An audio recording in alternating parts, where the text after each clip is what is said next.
પ્રકરણ number 6 page number 6 ઉપર પહેલો પ્રશ્ન જુઓ.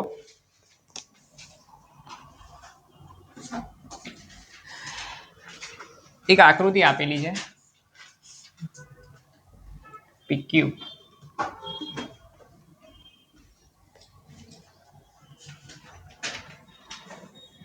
આ ખૂણાનું માપ 40 છે,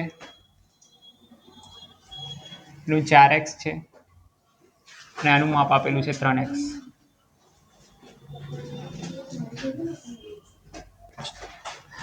જો આકૃતિમાં રેખા PQ ઉપર બિંદુ O આવેલું છે, એટલે આ બિંદુની વાત કરે છે. અહીં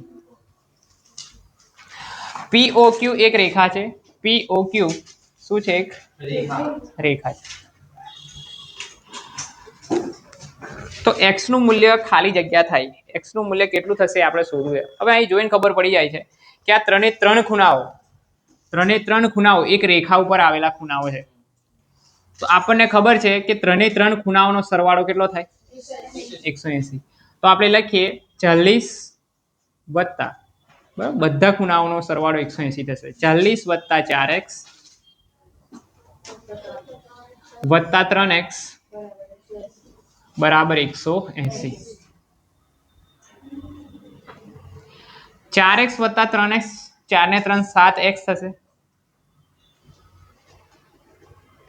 આ પ્લસ 40 છે, બરાબરની પેલી બાજુ તમે લઈ જશો તો માઇનસ 40, અને 180 માંથી 40 બાદ કરો તો કેટલા આવે? 140. માટે x બરાબર 140 ભાગ્યા 7. છેદ ઉડે, 7 દુ 14, એટલે x બરાબર કેટલા મળે? 20 મળે. કયો ઓપ્શન છે? Option A. ખબર પડી ગઈ આમાં? બીજો જુઓ. હવે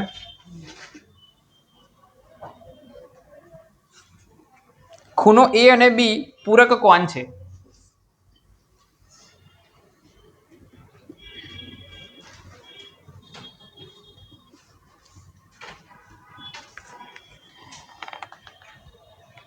ખૂણા A બરાબર 2x વત્તા 32 અને B બરાબર 2x વત્તા 20.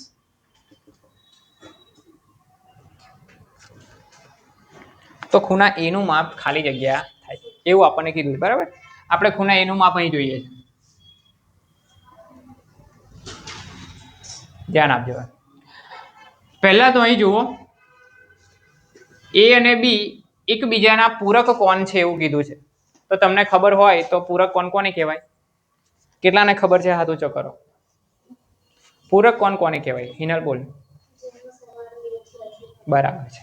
જે બે ખૂણાઓનો સરવાળો 180 થાય તેને આપણે પૂરક કોણ કહીએ છીએ. એટલે કે ખૂણો A વત્તા ખૂણો B બરાબર 180.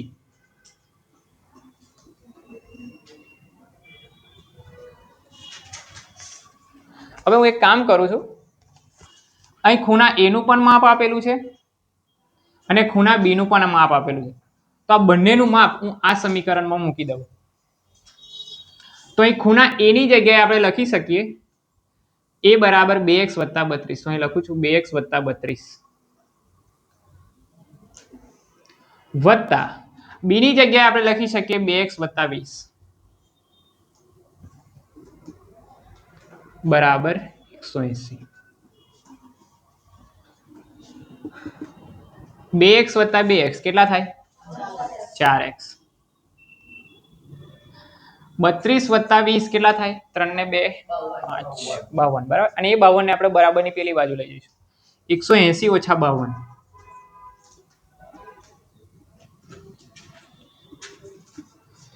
4x બરાબર 180 માંથી 52 જાય તો કેટલા વધે? 128. માટે x બરાબર શું લખાશે? 4 કઈ જશે એની નીચે? ભાગાકાર. 128 ભાગ્યા 4. છેદ ઉડશે, 4 તરી 12 અને 4 દુ 8. એટલે કેટલો મળે? x બરાબર 32. હવે આ તો ખાલી હજી x ની વેલ્યુ મળી છે. તમને શું પૂછ્યું છે? ખૂણા a નું માપ કેટલું થશે એવું પૂછ્યું છે. તો આપણે ખૂણા a માટે લખીએ ખૂણો a બરાબર 2x + 32.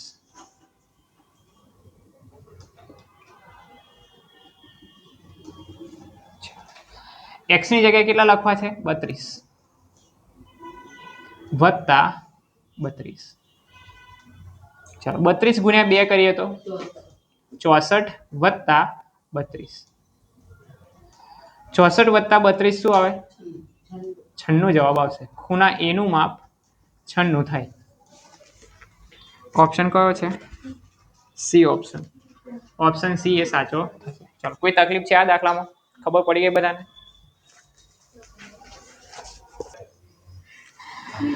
ધ્યાન આપો. પ્રશ્ન નંબર 3 હવે મોસ્ટ આઈએમપી પ્રશ્ન છે. આ પ્રશ્ન દર વખત પરીક્ષામાં પૂછે.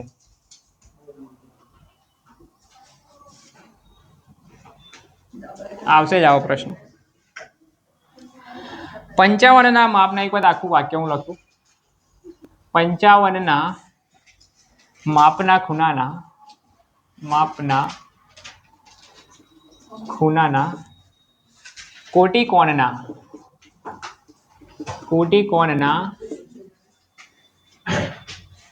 પૂરક કોણનું માપ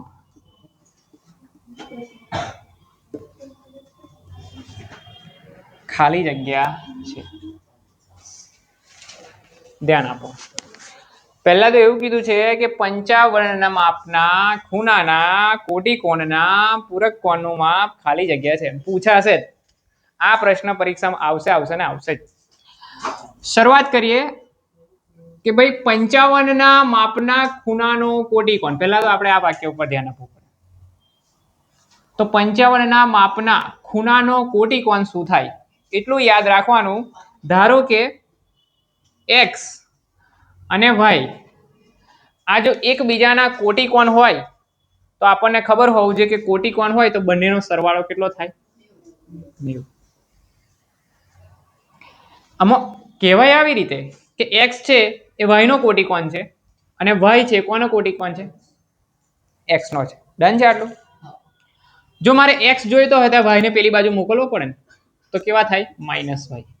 x બરાબર 90 ઓછા y થાય. એટલે x નો કોટિકોણ લખવો હોય, x નો કોટિકોણ તો કેવી રીતે લખાય? 90 ઓછા y. સમજણ પડી? એટલે તમારે શું કરવું પડે? કોઈ પણ ખૂણો, કોઈકનો કોટિકોણ એવું કીધું તો તમારે એને 90 માંથી બાદ કરવાનો. તો અહીં લખું છું 55 નો કોટિકોણ. 55 નો કોટિકોણ થશે 90 ઓછા 55. સમજ્યા? કોટિકોણ એવું કે એટલે 90 માંથી પેલાને બાદ કરી નાખવાનું. 90 માંથી 55 બાદ કરો તો કેટલા આવે? કેટલા? 35. ચલો આટલે સુધી કોઈ તકલીફ ખરી? તો આપણે આટલો જે ભાગ છે એટલા ભાગની ગણતરી કરી દીધી અને આટલા ભાગનો આપણને જવાબ કેટલો મળ્યો? 35. હવે આ જે 35 મળ્યો ને એ 35 નો પાછો પૂરક કોણ શોધવાનો. એટલે અહીં લખીએ હવે આગળ આ જે 35 છે 35 નો પૂરક કોણ. પૂરક કોણ એટલે શું? કે જેનો સરવાળો 180 થાય. તો જો કોટિકોણ હોય તો 90 માંથી બાદ કરવાનો, તો પછી પૂરક કોણ હોય તો કેટલામાંથી બાદ કરવાનો? 180 માંથી બાદ કરવાનો. 180 માંથી 35 બાદ કરો કેટલા આવશે? 145. આ તમારો જવાબ. ઓપ્શન કયો છે? ઓપ્શન બી.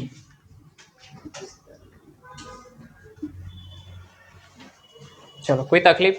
ખબર પડી આમાં? આગળ જુઓ. પ્રશ્ન નંબર 4.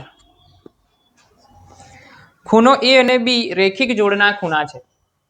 હવે રેખિક જોડના ખૂણા એટલે રેખા પરના ખૂણા હોય તો બંનેનો સરવાળો કેટલો થાય? 180. તો એના ઉપરથી આપણે એવું લખી શકીએ કે a + b બરાબર 180.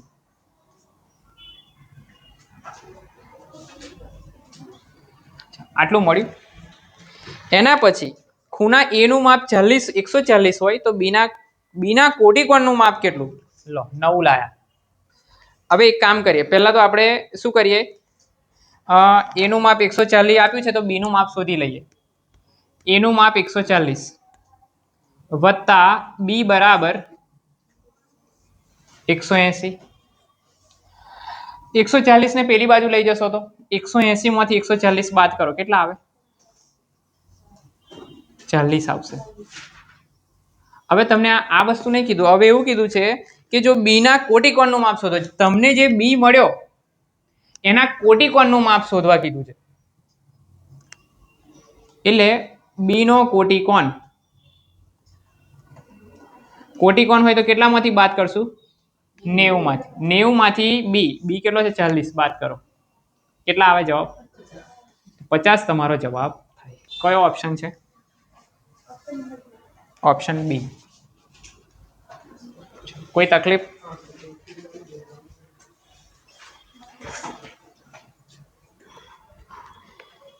પાંચમો પ્રશ્ન જુઓ હવે. એક ખૂણાનું માપ તેના કોટિકોણના માપથી 8 ગણું છે, તો તે ખૂણાનું માપ ખાલી જગ્યા છે. ધ્યાનથી એક વાર આખું વાક્ય લખી દઉં. એક ખૂણાનું માપ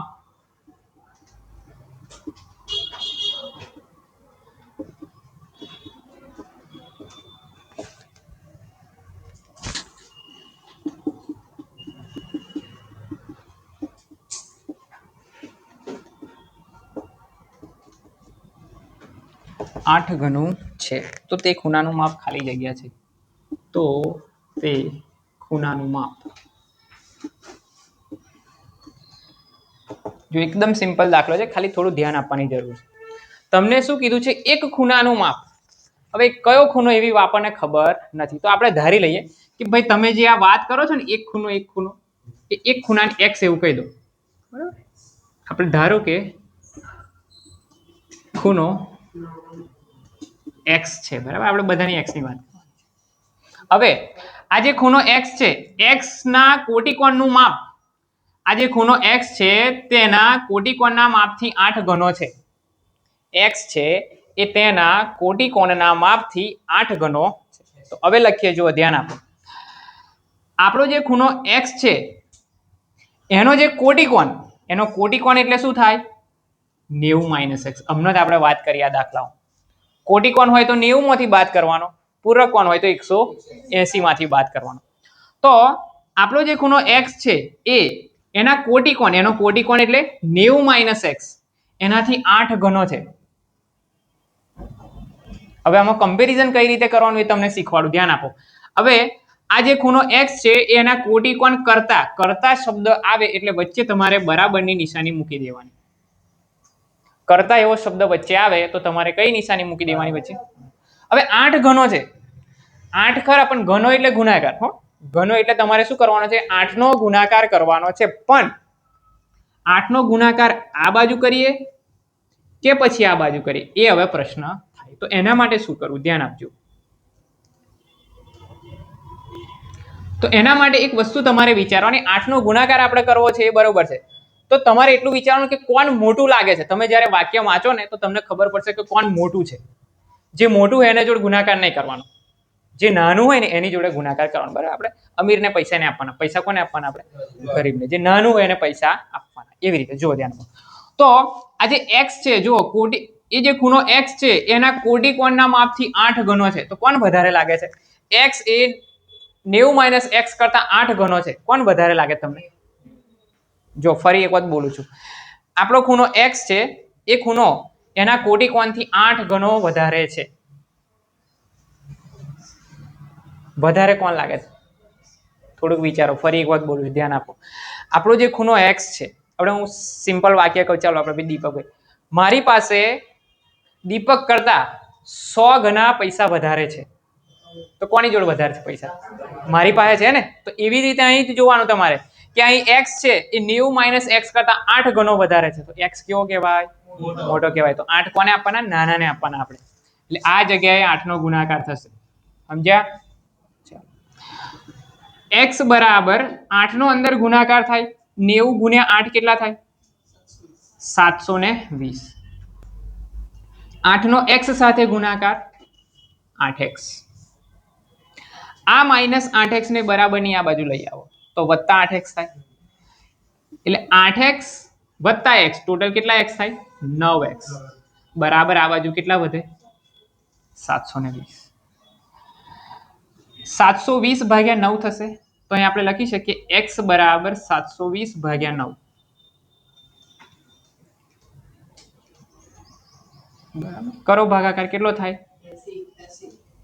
9 8 72 અને આ 0 એટલે x બરાબર આપણને 80 મળે આ જોઈતું હતું ને આપણને તો કોઈ તકલીફ આની અંદર ખબર પડી ગયા દાખલાની અંદર બરાબર 80 એટલે કયો ઓપ્શન છે ઓપ્શન ડી બરાબર આ પૂરું થઈ ગયું